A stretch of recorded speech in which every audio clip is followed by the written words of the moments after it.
Can you show me the way to Alagadda? No one on earth seems to know.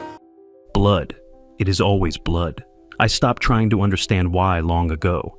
Even now, I hear it, hungry for more. I want nothing more than to satisfy that urge, as if it were my own. But I must remain practical. I must put on some music and figure out a plan. I must ensure the blood is never my own. I've always liked Paul Hindemith's Symphony in B-flat. There's something enchanting about it. The lyrical solos in the first movement, the surprisingly melodic atonality, the way the theme of movement 1 comes back at the end of the piece. Something comforting in the way that familiarity comes back, right when you least expect it. I listen to it in moments when I need to keep a cool head.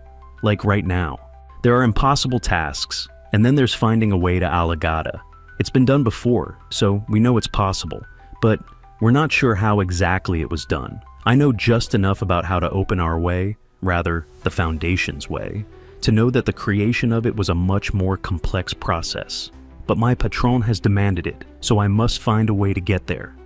For the king, he is hosting a royal gala, and I have been invited to go.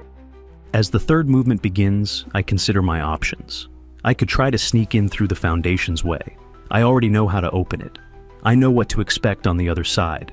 If I can figure out a way to get past the Foundation, they'd be unlikely to be able to apprehend me in Alagadda. The simplest solution could be the best one. The first subject begins, and I realize that that is a huge if. The simplest solution is the one that's going to get me caught. Even with my knowledge of the inner workings of Foundation security, I can't exactly sneak past security and get into the Tower of London, one of the most well-guarded places in the world. Even if I came up with a plan, word of my treachery has spread by now. I'd be lucky to get within 100 miles of a Foundation, protected anomaly without being taken in. So the direct path is out. If I can't find my way, I would have to decline, and that would be considerably rude. The first, scherzando. Tension, like walking on a bed of needles. The oboe and the piccolo panic as the subject in the saxophone fails to calm them down. I need to not follow their lead. Can I brute force a new way? This is perhaps the safest maneuver. Simply follow in Percy's footsteps. Perhaps what I learned from my alchemical will allow me to access Alagadda.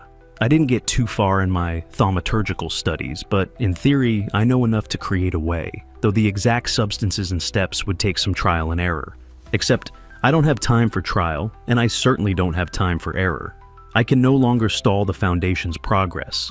Emma has certainly figured out what I hid from her by now, and saying, I know enough about alchemy is much like saying, I know enough about brain surgery to pull it off. It's better to have full knowledge before attempting it. If I'm not careful, I could cause lasting damage on this reality, or worse, bypass Alagadda entirely and end up deep in the Neverment. Plus, it's not every day that you're invited by a king, so showing up is logically shrewd. The second subject begins, a beautiful venture that only leads back where it started, a Penrose staircase of a melody. The first subject tries to reassert itself periodically, but nothing comes of it. Perhaps the answer is to seek help from my fellow thieves. All together at Golgotha, that was what the baton said. That is what will bring us all together, supposedly. Only I've never met any of the other thieves. How would I identify them? Would anybody know how to find another way? More importantly, would they be willing to help me? Our goals align in the long term, but right now, it's hard to say.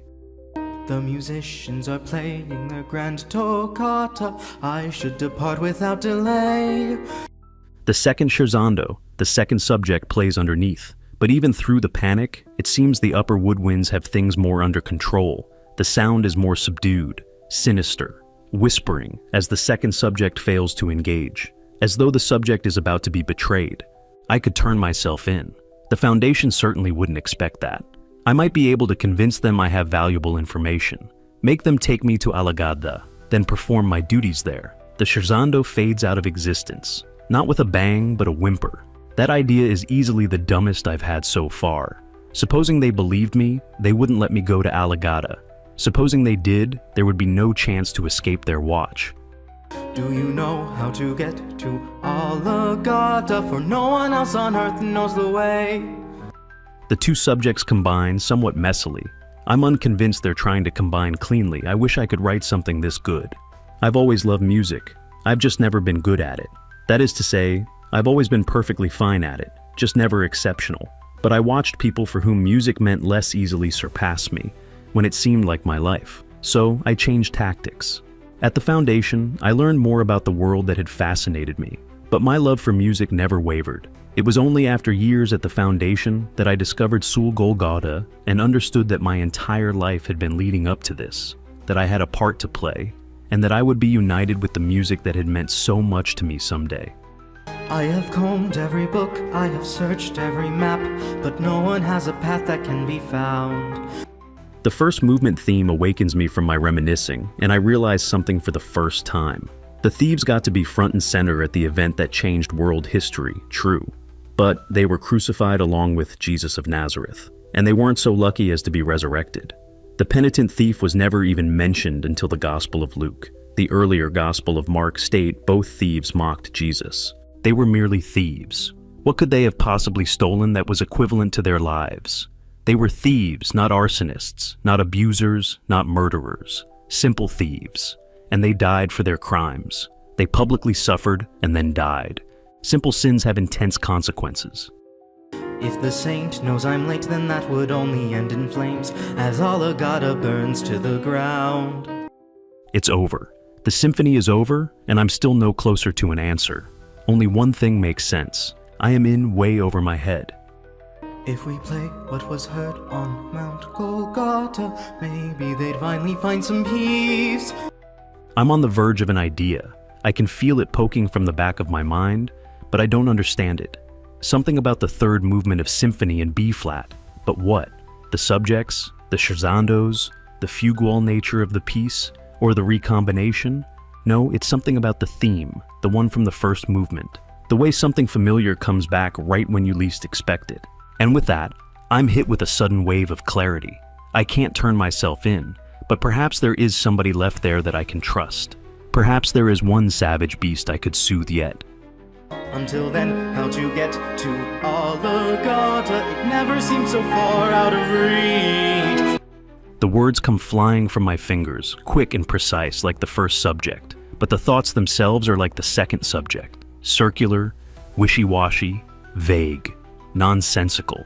In the end, there is only one thing, one thought that matters. The point is, I'm in over my head, and I need your help, old friend. H, can you show me the way to Alagadda? Stuart, I anxiously await the response, counting the minutes. 1, 2, 5, 10, 20, too many. I can scarcely breathe. Until I see the response, I have a way in. And in Alagadda, I shall find the scores. Whatever happens now is all up to me, an impenitent thief. One way or another, this music will be heard. And one way or another, I will play a part. Till the music that was lost is released.